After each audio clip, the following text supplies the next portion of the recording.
नमस्कार, मैं हूं दीपाली राणा। आप देख रहे हैं गोल्ड स्पॉट और बात करेंगे सोने की, जिसकी चमक फीकी पड़ती हुई दिखाई दी है।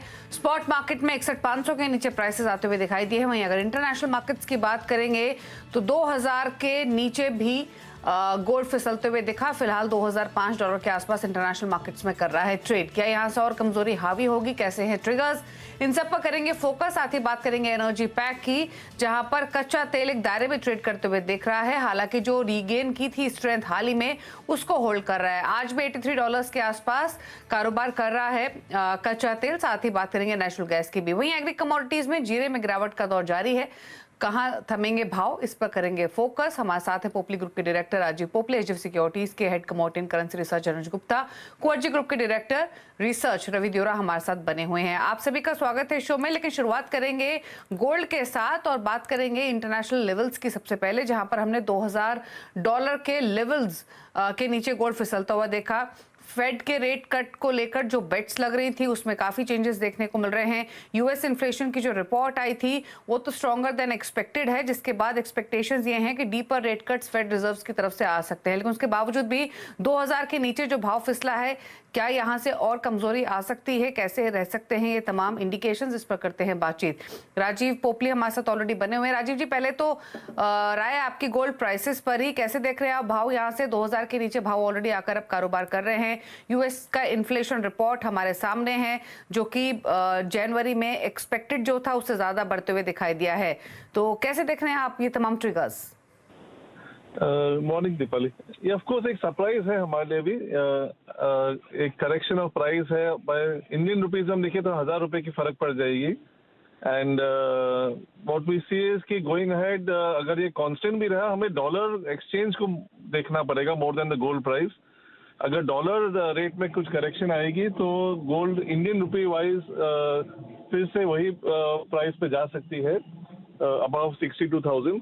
तो ये एक एरिया ऑफ कंसर्न होगी जो हमें देखना है as a surprise. But consumer level पे अगर हम देखेंगे इंडियन फ्लोर्स पे, अभी तक इसकी रिएक्शन आनी बाकी है, बिकॉज ये काफ़ी रिसेंट चेंज है। सो जब तक कंज्यूमर्स को ये अंडरस्टैंड हो कि प्राइस करेक्शन आई है एंड उनके एडवांटेज ले सकते हैं, उसमें थोड़ी वक्त लग सकती है। बट एक देखे जाए तो आज वैलेंटाइंस डे है, इस चलते एक अच्छी प्राइस मिल जाएगी कंज्यूमर्स को to go into gold as a gift.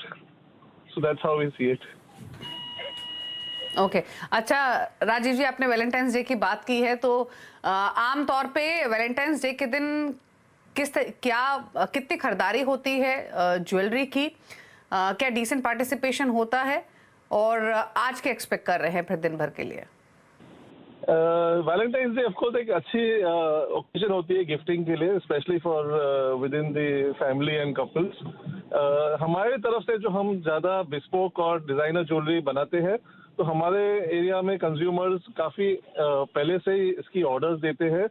And more personalise jewellery जैसे हम बनाते हैं सॉलिडेज में एंड अदर थिंग्स में, तो इसमें काफ़ी पहले से ही ऑर्डर्स शुरू हो जाती है वैलेंटाइंस डे के नाम से। And that is what we try to map on. Of course जो स्पॉन्टेनियस लास्ट मोमेंट परचेज होती है, जो वैलेंटाइंस में ऑलवेज देखी जाती है, वो आज के दिन हम फिर से देखेंगे।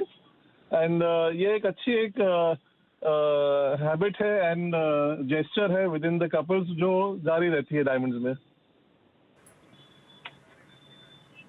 ओके, चलिए शुक्रिया राजीव जी क्विक कमेंट्स अपने शेयर करने के लिए। अनुज गुप्ता रवि दियोरा भी हमारे साथ बने हुए हैं। अनुज, कैसे दिख रहे हैं पहले तो आप सोने को, जहां पर 2000 के नीचे भाव आ चुके हैं?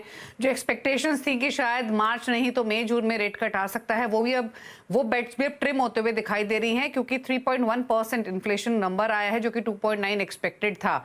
तो मूड तो बिगड़ा है इससे, और वो मूड बिगड़ता हुआ हम घरेलू बाजार हो या इंटरनेशनल मार्केट्स हो वो देख रहे हैं। कैसे रीड कर रहे हैं अब इन न्यूज फ्लो को, ट्रिगर्स को, और क्या व्यू है प्राइसेस पर? दीपाली जी गुड मॉर्निंग। देखिए कल जो इन्फ्लेशन का डेटा है उससे कहीं ना कहीं अब ये लग रहा है कि जो इंटरेस्ट रेट कट है वो थोड़ा सा डिले हो सकता है। और उसके बाद हमने देखा कि गोल्ड का प्राइस जो $2000 को सपोर्ट कर रहा था उसको ब्रेक करता हुआ दिखाई दिया, और इनफैक्ट देखे तो 2 महीने के निचले स्तरों पर आता हुआ दिखाई दिया। और डॉलर इंडेक्स और बॉन्ड यील्ड जो है वो करीबन 3 महीने के उच्चतम स्तर पर जाती हुई दिखाई दी। तो कहीं ना कहीं जो एक इन्वेस्टमेंट डिमांड है वो गोल्ड से निकलकर अब डॉलर की तरफ शिफ्ट होती हुई दिखाई दी, जिसकी वजह से हमने एक सेलिंग प्रेशर गोल्ड में आता हुआ दिखाई दिया। तो मुझे लगता है कि अभी इसने $2000 का एक सपोर्ट तोड़ा है, तो कहीं ना कहीं सेंटीमेंट थोड़ा सा वीक होता हुआ दिखाई दिया है। इनफैक्ट हम देखें तो एमसीएक्स में भी 62,000 का जो एक सपोर्ट था वो इसने कल ब्रेक किया है। तो काफी दिनों के कंसोलिडेशन के बाद ये रेंज से निकलता हुआ दिखाई दिया, तो उसका इम्पैक्ट अभी हमें लगता है कि शॉर्ट टर्म में जारी रहेगा और भावों में आपको आने वाले दिनों में कुछ और नरमी देखने को मिल सकती है।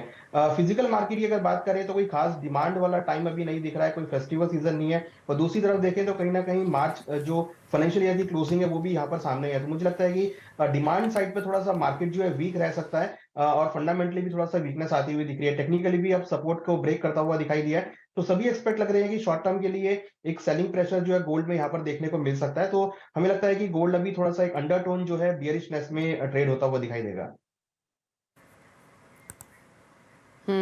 रवि, $1975 इंटरनेशनल मार्केट्स में ये लेवल्स आ सकते हैं, ऐसी अब तमाम एनालिस्ट व्यू निकलकर सामने आ रहा है। अगर हम ग्लोबली बात करें तो आप कहाँ देख रहे हैं भाव? डेफिनेटली 1970 का काफी अहम सपोर्ट है और प्राइसेस ने काफी टाइम के बाद 2020 का लेवल इंटरनेशनल मार्केट में ब्रेक किया है।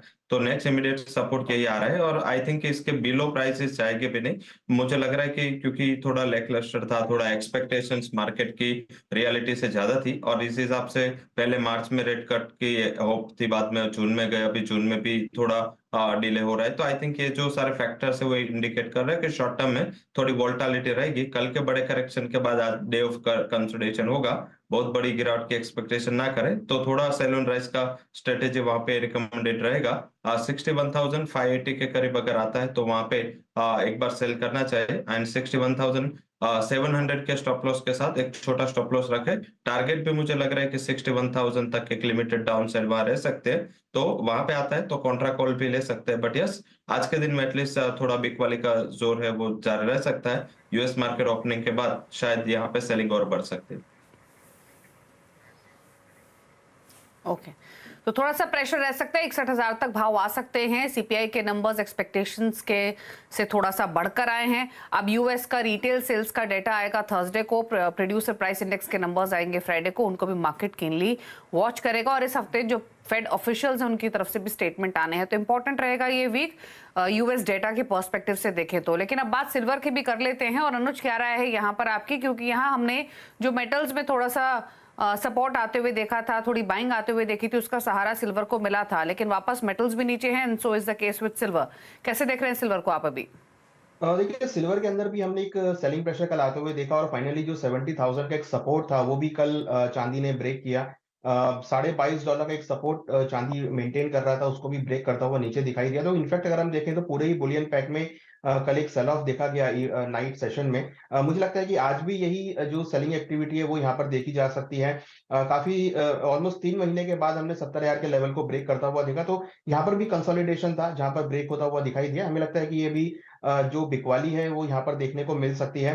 और कहीं ना कहीं इंडस्ट्रियल मेटल भी अगर आप बात करेंगे तो वहां पर भी हमने एक सेल ऑफ आते हुए देखा। जिस तरीके से चाइना के रियल एस्टेट मार्केट में एक सेल ऑफ रहा, तो उसकी वजह से सभी इंडस्ट्रियल कमोडिटी में एक बिकवाली देखने को मिली, तो वहां से भी नेगेटिव क्यूज आते हुए दिख रहे हैं। तो हमें लगता है कि चांदी के अंदर भी बिकवाली का टेढ़ी देखने को मिलेगा।